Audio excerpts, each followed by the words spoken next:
Esse assunto de hoje, eu me baseei num livro do Max Lucado, o livro Graça.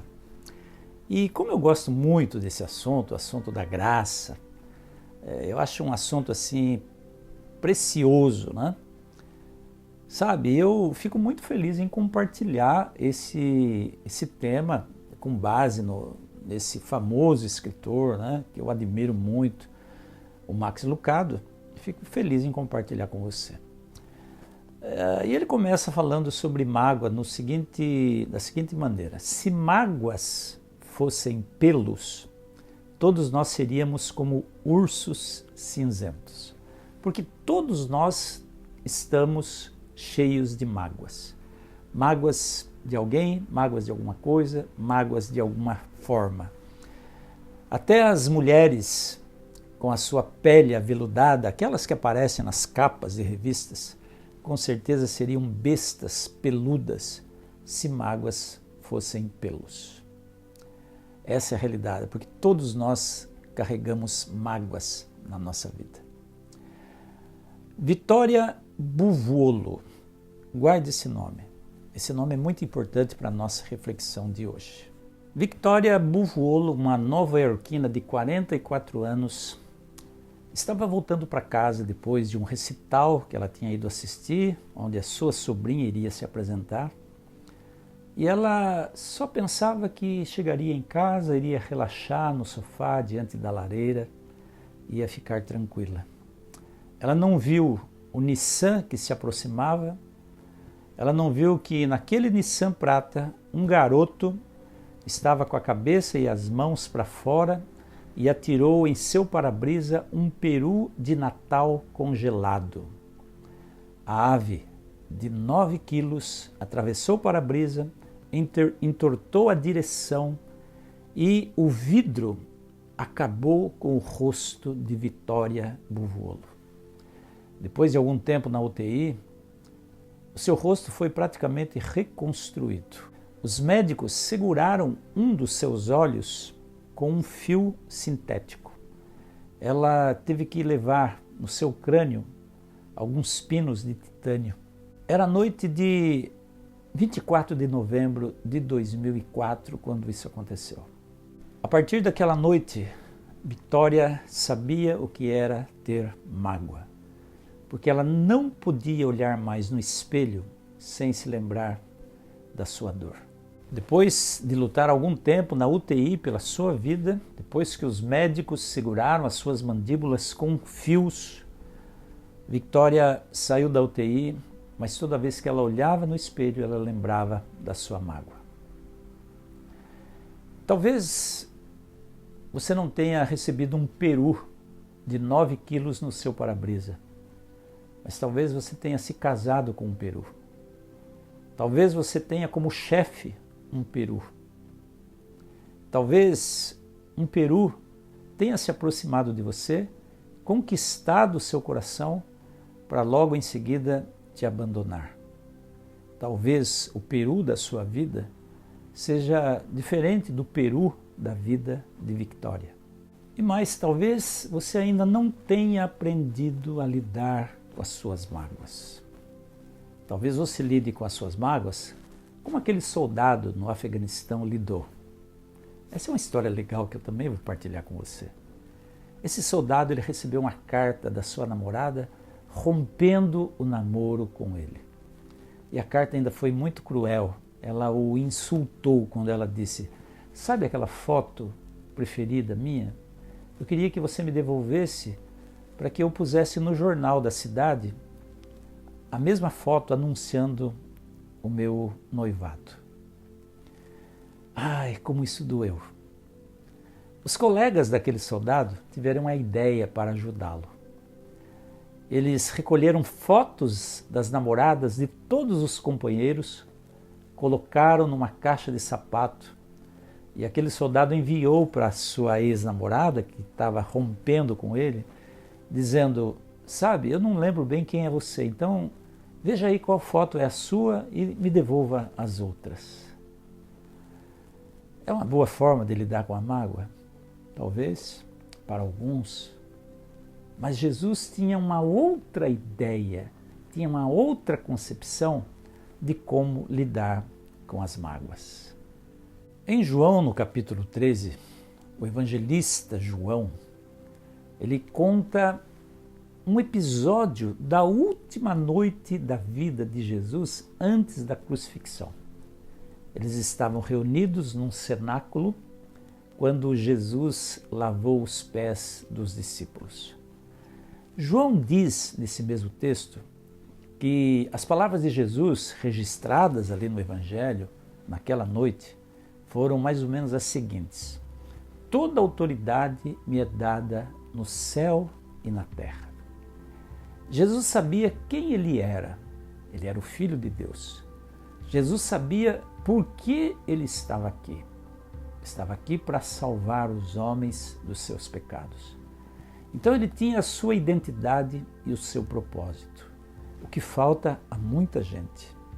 E ele sabia que ele tinha poder para qualquer coisa, porque, como ele mesmo diz, toda autoridade lhe foi dada no céu e na terra.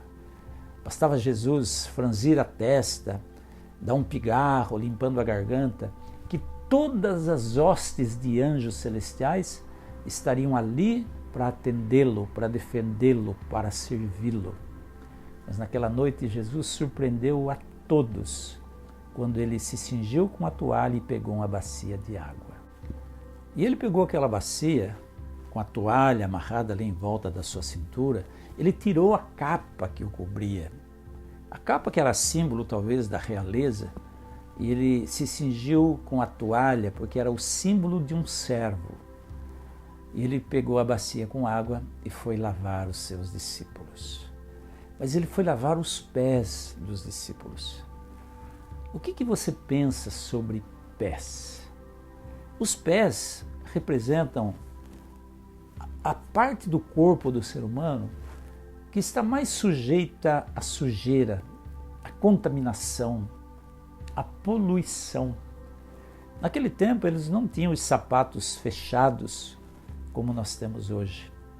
E lavar os pés era uma tarefa dos servos. Quando o Senhor chegava de alguma viagem com os pés empoeirados, cabia ao servo mais baixo na hierarquia pegar a bacia com água e lavar os pés do seu Senhor. E quando Jesus colocou aquela situação, quando os discípulos viram a bacia talvez em cima da mesa e viram que a bacia estava com água e viram ali do lado a toalha, talvez os pensamentos deles começaram a viajar. E talvez pelos pensamentos de cada um viesse a seguinte pergunta: quem será que vai lavar os pés? Talvez Pedro pensasse: será que vai ser João? Talvez João pensasse: será que vai ser o André? E um por um talvez esperasse que o outro tomasse a iniciativa de lavar os pés. E eles ficaram surpresos quando Jesus tomou essa iniciativa. É interessante a gente pensar sobre isso, porque os pés, eles são a parte do nosso corpo que nós normalmente queremos esconder. Eu nunca vi, talvez você também nunca tenha visto, no escritório do seu chefe, do seu líder, uma foto dos pés da esposa, dizendo: esses são os pés da minha esposa. Eu nunca vi um avô, uma avó levar uma foto dos pés do seu neto ou da sua neta e dizer para os seus amigos, seus conhecidos: vocês já viram um pé mais bonito do que esse?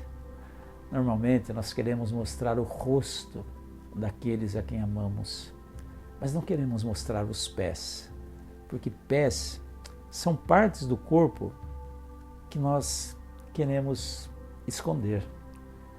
Não são as partes mais cheirosas do nosso corpo. Pés têm calo, pés têm unhas, pés têm chulé, pés têm joanetes, pés têm coisas assim que realmente não cheiram bem. E a última parte do corpo que nós queremos expor são os nossos pés.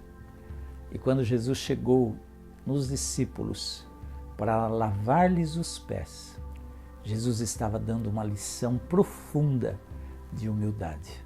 Jesus estava ensinando para eles, assim como Ele está ensinando para você e para mim. Filho, eu estou limpando a parte mais fedorenta da sua vida. A parte mais suja, mais imunda, eu estou lavando, eu estou limpando. E Jesus foi de um por um, lavando os pés dos seus discípulos. Se Jesus tivesse deixado um ou outro do lado, sem lavar-lhe os pés, a gente até ia compreender. Talvez, se Jesus tivesse deixado Judas de lado, tivesse deixado Filipe, se Jesus tivesse deixado Filipe, a gente ia compreender. Se Jesus tivesse deixado Tiago e João de lado, sem lavar-lhes os pés, a gente iria compreender. Afinal de contas, eles estavam querendo tirar proveito pessoal do reino de Jesus, quando um queria sentar à direita e outro à esquerda de Jesus. Se Jesus tivesse deixado Pedro de lado, o mesmo Pedro que quis dissuadir Jesus da sua missão da cruz, nós iríamos entender.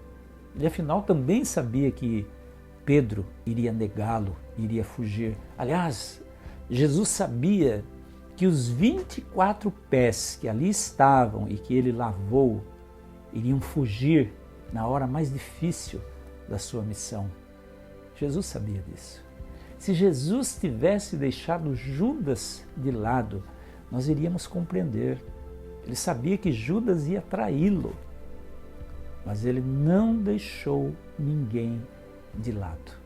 Ele foi de um a um dos discípulos e lavou os pés de cada um deles, até de Judas, o traidor. Ele lavou os pés de Judas. E depois que ele lavou os pés de todos, ele perguntou para eles: vocês entenderam o que eu fiz? Vocês me chamam de Senhor e Mestre. Vocês falam isso com propriedade porque realmente eu sou o Senhor e Mestre. Agora, se eu que sou Senhor e Mestre, lavei os pés de vocês, vocês também devem lavar os pés uns dos outros. Isso significa, sabe o quê? Que você tem que lavar os pés do seu Judas. Eu tenho que lavar os pés do meu Judas. Sabe o seu Judas? Aquele que levou a sua virgindade, aquele que te denunciou, aquele que levou o seu emprego, aquele traidor, aquele rato de esgoto que traiu você, que saiu com a sua melhor amiga, que traiu você com o seu melhor amigo. Esse é o seu Judas, que puxou o seu tapete lá no seu emprego. Esse é o Judas que você precisa lavar os pés dele. Se eu que sou o Senhor e Mestre, lavei os pés de vocês, vocês também têm que lavar os pés uns dos outros. Esse foi o ensinamento de Jesus ao lavar os pés dos discípulos naquela noite. Eu lhes dei o exemplo para que, assim como eu fiz, vocês também façam. Essas foram as palavras de apelo ao coração de cada um dos seus discípulos naquela noite do lava-pés. Sabe, se você recebeu a graça de Jesus, você tem que assumir o compromisso de passar para frente essa graça. Victoria Buvuolo, ela aprendeu a passar para frente essa graça. 9 meses depois, no dia 24 de novembro de 2004, ela estava no tribunal para o julgamento daquele jovem que atirou aquele peru congelado no para-brisas do seu carro. Ryan Cushing era o nome daquele garoto. Mas o que ela viu ali no tribunal não era mais aquele garoto atrevido que se tornou símbolo de uma geração de garotos violentos em Nova York. Ela viu um menino amedrontado, apavorado, tremendo. E ali estava uma multidão. esperando o resultado daquele julgamento, esperando para ouvir uma sentença que deveria ser a pior possível, a maior possível. E todas aquelas pessoas que estavam ali esperando ansiosamente pela maior sentença possível daquele garoto se decepcionaram ao ouvir que o juiz estava dando apenas 6 meses atrás das grades, 5 anos de prisão condicional cumprido em liberdade e alguns trabalhos comunitários. Todos ficaram revoltados, menos Victoria Buvuolo, porque a ideia de reduzir a pena foi dela. Aquele garoto foi visto por toda aquela gente caminhando até Victoria. Ela o abraçou, afagou seus cabelos e disse para ele: eu quero que a sua vida seja a melhor possível. Posteriormente ela disse assim: eu tinha que perdoá-lo, senão eu não ia conseguir seguir em frente. Perdoar não significa necessariamente recomeçar uma relação de onde ela parou. Perdoar não significa que a filha que foi molestada pelo pai agora tem que gostar do pai. Não significa que a mulher que foi abandonada pelo marido com seus filhos ainda pequenos tenha que não mais exigir na justiça que o marido pague a pensão alimentícia. Não. Perdoar significa você olhar para você mesmo, para você mesma no espelho e dizer: eu estou em paz comigo mesmo, eu perdoei para poder seguir em frente. Esse é o significado do perdão. Esse é o significado de você lavar os pés do seu Judas. É não desejar mal àquele que te feriu. É talvez nunca mais encontrá-lo, mas poder dizer para ele ou para ela, ainda que seja aí na sua mente: eu quero que você tenha a melhor vida possível. É hora de você pegar a toalha, colocar em volta da sua cintura e lavar os pés do seu Judas. Pense nisso.